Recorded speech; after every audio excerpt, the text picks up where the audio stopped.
YouTube has opened doors for me like you wouldn't believe.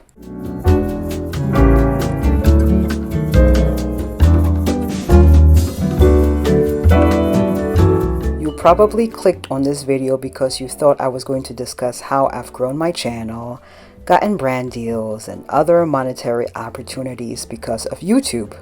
Now, I'm not gonna hold y'all. That is still the goal. And if anyone tells you differently, I think they aren't being truthful. I'd like to be monetized, which will happen here soon. I'm currently at 967 subscribers as I record this. I need 1,000 subscribers and 4,000 watch hours to be monetized. Allied, the new threshold is 500 subscribers and 3,000 watch hours. I'd like to work with brands such as Canva, which I use for thumbnails and other cool editing tricks for my videos. Epidemic Sound, which I use for non-copyrighted music, and Notion, which I only recently started using for digital planning in addition to Google Calendar. While I don't intend to be doing YouTube only full-time, the goal is to make it one avenue for revenue, a source of income. Now that I've addressed that, let's get into the less obvious doors YouTube has opened for me. Also, this video was totally inspired by Camilla Ray. YouTube has boosted my confidence. That's number one. I would consider myself an already confident person, but posting online for thousands, possibly millions to see and judge requires a different level of confidence and thick skin, because I'm not going to be everybody's cup of tea. A facet of that confidence is being able to vlog in public and not worry about people staring. It's 2023 and lots of people have their own channels, but people still be wondering what you're doing when you're holding up the camera or phone to your face and talking in public. Another facet of being confident is saying no without explanations. Like, I know I'm saying no to staying an additional hour at work because I need to get home and edit my video, but I don't need to explain that to my boss. My boss is cool though, no shade towards her. I say no to discussing my personal life at work because it's nobody's business. It'll be used as fodder for gossip, and really and truly, it's best to keep some mystery about myself. Keeps people guessing. No is a complete sentence. The second thing YouTube has done for me is pretty obvious. Not only has it given me an outlet for creativity, but it has also made me a better storyteller. I've always loved writing since the age of about 6 or 7. Enjoying reading came much later on, and I'm a Libra, so I love talking with people most of the time. I've also always been told that I have a great speaking voice and smile. How are all of those things connected?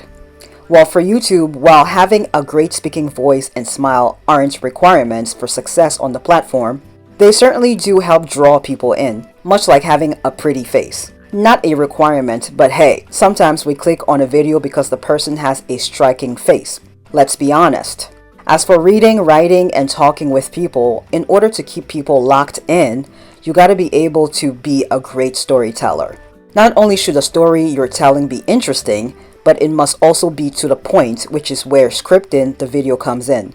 Writing and proofreading a script for a video may not be necessary, but at the very least, an outline is necessary so that you're not wasting time, talking in circles, and it provides some structure to the video. Mr. Beast himself, the king of YouTube, said it. Get to the point within the first 5 seconds of the video. Wow, so those first 5 seconds, that hook is now even more important than it ever used to be. Oh, 100%. Yeah, before it was important because you had to convince people to watch. Yeah. Now you have to convince people to click and watch at the same time. Whoa. With the first 5 seconds. That's driving CTR now too. Yeah. It Interesting. is 100%. Wow. I roast that. A lot of people who like have boring first 5 seconds. It's brutal. Your title and thumbnail set expectations, and at the very beginning of the video, to minimize drop-off, you want to assure them that those expectations are being met. If you click on a video where, of his, where it's like, Tether is a scam, and then at the very beginning he starts talking about literally anything else, then you are like, oh, this isn't what I clicked on. But if at the very start of the video you go, Tether is a scam, and I'm going to teach you why, then it's like, okay, you match the expectations. So at the very beginning, match the expectations, and then you want to exceed them. So you want to assure people that what they clicked on is what they're getting, and then blow their mind and be like, but you're also getting even more. And talking with people, well, I say in order for stories to be multifaceted and not just have a singular point of view, it's important to enjoy talking with people with different perspectives, because then you're actively listening and engaging with them, and those perspectives could then be incorporated into your stories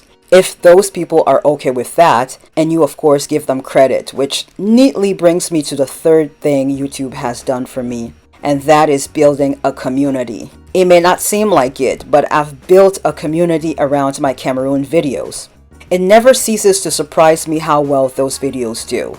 I just thought I was sharing my culture through those videos, but they really seem to resonate with a lot of viewers, some of whom are from Cameroon and are excited that I am sharing our culture on this side of the hemisphere, and others in the diaspora who have been able to trace their ancestry back to Cameroon and therefore are excited to learn about their heritage and culture, or just people who are generally interested in other cultures and find my videos interesting, or they're dating somebody from Cameroon and now their partner's behavior makes sense with my explanation of specific social customs and traditions. Or some people who would like to travel there and they have questions about visa applications or where to stay once they arrive. I cannot tell you how much I live for that. The fourth and final thing YouTube has done for me is give me more discipline. Much like confidence, discipline as pertains to work has always been my strong suit. But YouTube has made me more disciplined. Brainstorming, filming, editing, and uploading on a schedule ain't no joke. Being a YouTuber seems fun until you realize how much work goes into one 10-minute video. Assuming the video is well executed, because let's be for real, some people just put out any old thing out there just for the sake of views, and if I as a viewer can tell when care hasn't been put into a video, then I know people watching my video can tell also, which is why I do not play about editing. Now, is YouTube hard work like being outside in 90-degree weather digging trenches? Of course not. However, it is very time-consuming without immediate results or gratification. I mean, look at me. I've been doing this for almost 5 years in September and I'm still under 1,000 subscribers. I could have quit a long time ago, but I'm not. And so if you're not in it because you truly love the feeling of a video you've spent several days editing going live, you'll quit eventually. It's low-key a sacrifice. The time I can spend out with friends or doing whatever else, I have to sit there and edit or record B-roll or work on designs in Canva or have a listening party with epidemic sounds for music that would match the vibe of the video.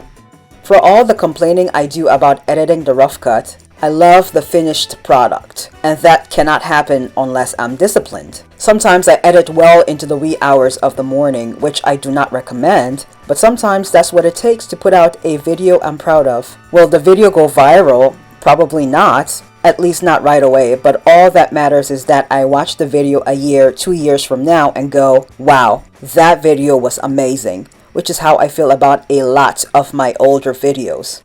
And on that note, that wraps up this video. I hope you enjoyed it. Like, share, subscribe. More videos are coming your way. Also, my Patreon is now live if you're looking for additional content. All my videos from now on will go live on Patreon first and then hit YouTube a week later. So if you want to be first to watch, Patreon. It's $10 a month. Also, I'll have exclusive content on Patreon. So the link is below if you're interested. Thanks so much for watching. And as Evelyn from the internet would say, see you on the internet somewhere next week.